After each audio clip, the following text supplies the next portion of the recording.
There are episodes of Beyond the Gates that feel dramatic, and then there are episodes like this one, the kind that makes me question whether I'm watching a soap opera or slowly falling into someone else's emotional hallucination.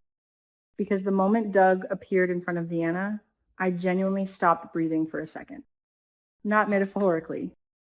I mean, I literally leaned forward and thought, wait, is this actually happening? And that's exactly why this episode worked so well. Not because it gave us answers, because it weaponized uncertainty.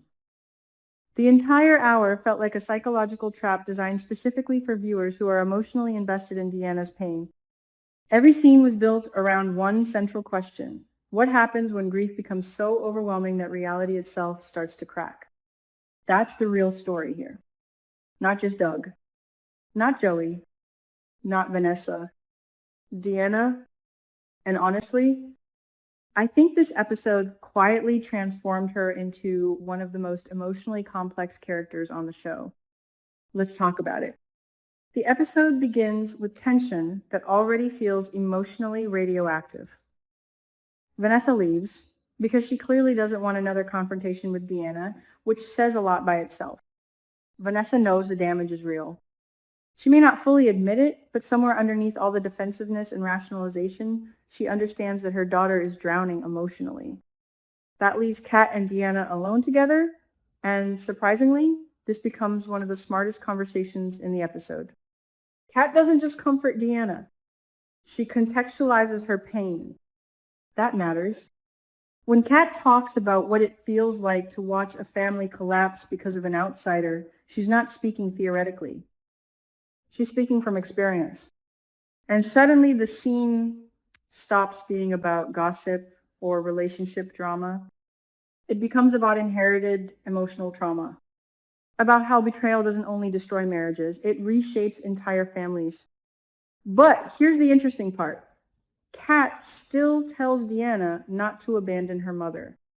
That line hit hard because it would have been easier and honestly more satisfying for the show to fully villainize Vanessa. But Beyond the Gates refuses to simplify things that way. Instead, it suggests something messier and far more human. People can cause devastating damage while also becoming victims themselves. And when Deanna compares Vanessa to organized crime, that wasn't just a dramatic insult. That was emotional language from someone who feels psychologically cornered.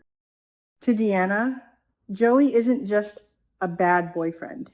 He represents infiltration, corruption, manipulation, a hostile takeover of her family. Kat immediately understands that Joey is the real target of Deanna's anger, and her response is fascinating because she basically predicts the future. She implies that one day Vanessa may finally see Joey for who he truly is, and when that happens, she'll need Deanna. That's not just advice. That's foreshadowing. And then the episode detonates. Doug appears.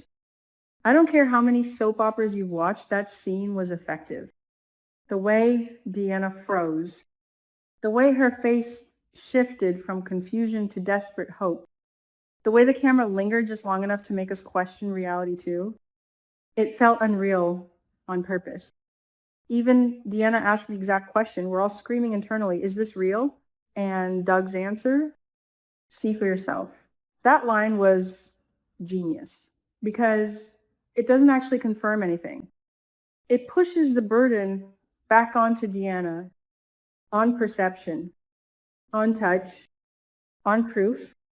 Then the show cuts away. Cruel, absolutely cruel, but also incredibly smart because the cut itself becomes part of the emotional experience. We are trapped in the exact same psychological state as Deanna, suspended between hope and fear. The writers understood that giving us the answer immediately would actually weaken the moment. Suspense works best when emotion fills the silence. And emotionally, Deanna is shattered right now. That's the key to everything.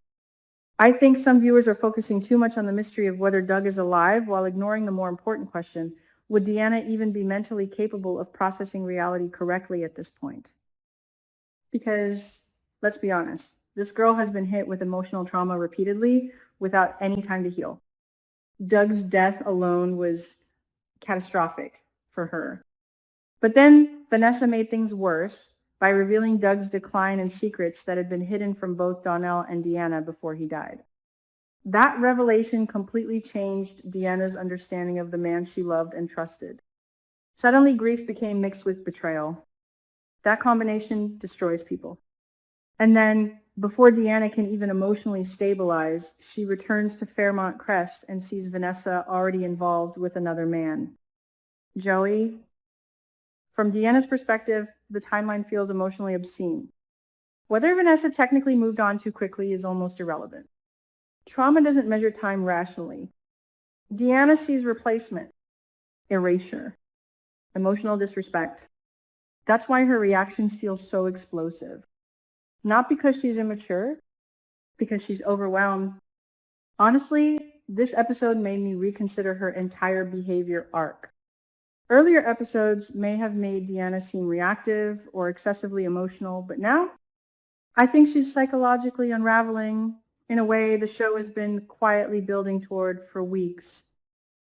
And that brings us to the hallucination theory. I think the show intentionally wants us thinking about Naomi here. Naomi dreamed about Jacob dying because her fear consumed her subconscious. But Naomi's anxiety was rooted in an active external danger. There was logic underneath the fear. Deanna's situation is different. Her pain is internalized grief. That's why the possibility of Doug being an illusion feels disturbingly believable. Daydreaming, dissociation, trauma-induced projection.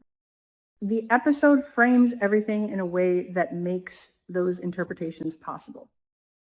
But here's where I think the show pulls off something smarter than a simple "she imagined him" twist. Doug looked real, not dreamlike, not ghostly, real. The framing, the energy, even his composure felt intentional. This wasn't filmed like a fantasy sequence. It was filmed like a reintroduction, and that changes everything. Because if Doug truly survived, then this storyline instantly transforms from emotional tragedy into strategic warfare. Think about it. If Doug stayed hidden intentionally, then he probably already knows far more about Joey than anyone realizes. His disappearance may not be accidental anymore. It may be tactical. That possibility completely reframes his return. Maybe Doug didn't come back because he missed everyone. Maybe he came back because it's finally time to expose someone. And honestly, that would explain why he approached Deanna first. Not Vanessa. Not Donnell.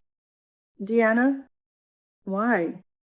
Because Deanna is emotionally loyal to him in a way nobody else currently is. She already distrusts Joey. She already believes something is deeply wrong. Doug doesn't need to convince her. He needs her silence. That's the detail I can't stop thinking about.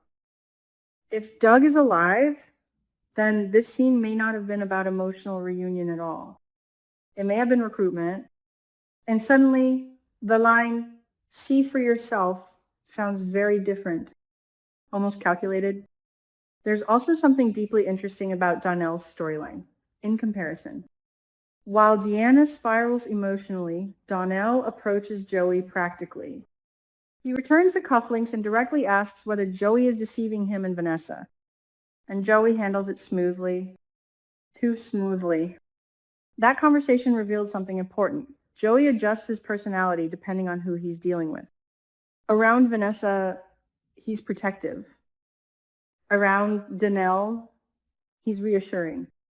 Around Deanna, he becomes threatening by implication alone. That's manipulation through emotional customization. And Donnell falls for it, at least temporarily. The show subtly contrasts Donnell and Deanna here. Donnell wants stability, so he accepts reassurance. Deanna wants truth, so she questions everything. Ironically, the unstable person may actually be the one seeing the situation most clearly. That's the twist I think the episode is quietly building toward. We're being encouraged to doubt Deanna because she's emotional, because she's grieving, because she seems fragile.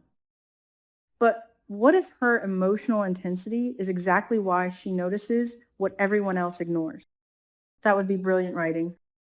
Because in real life, emotionally wounded people are often dismissed as irrational even when their instincts are correct. And Joey absolutely benefits from that dynamic, which is why Doug's possible return feels so explosive narratively.